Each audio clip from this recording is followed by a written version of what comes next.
Today in the bench, we thought we'd change it up a little bit. Seeing how Don's at Larchwood Lake catching all the fish and showing you how to do the fishing, we thought maybe I would tie up the Chironomid that he's been using so successfully there.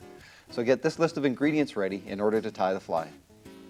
We're going to tie the fly on a size 14 TMC 2487 scud pupa hook.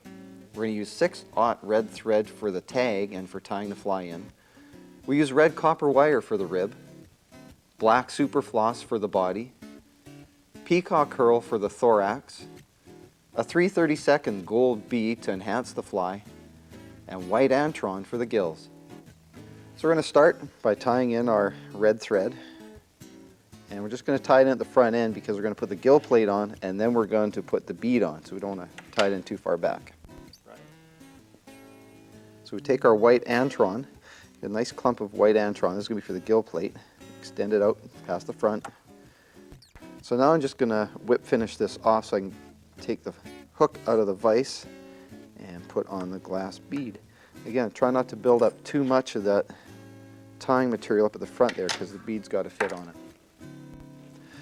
So now we're going to take the hook out of the vise, and we've got our 3/32 gold bead, and there's a wide end and a narrow end. You want to put it in the wide end. Slide that right up to the front, put it back in the vise, and then we're ready to tie in the body and put the ribbing in. So now we're going to tie our red thread back in, and we're going to take it right back to the about halfway on the hook shank, on the bend on the hook shank there. We're going to build it up a little bit, do a couple extra wraps, and come forward about 1/8 of an inch, and that's going to leave a nice little red tag at the bottom end of it. So then we're going to take our red copper wire, and we're going to tie that in. We'll use that for the ribbing, so we get it tied in.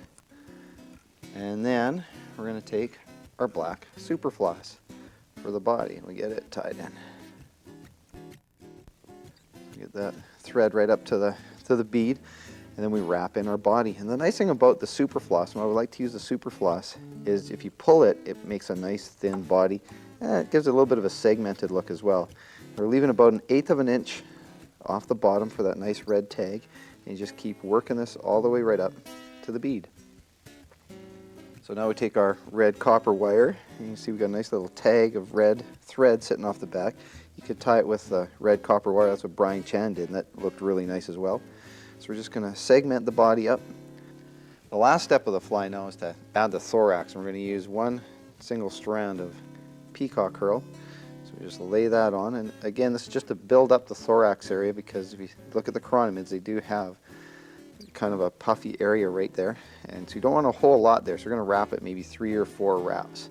So the last stage now is to trim the gills back. Well, you don't want too small of gills, but you don't want it too big either. So you just trim the gills back so they flare out a little bit. And there you have it, a nice little chironomid.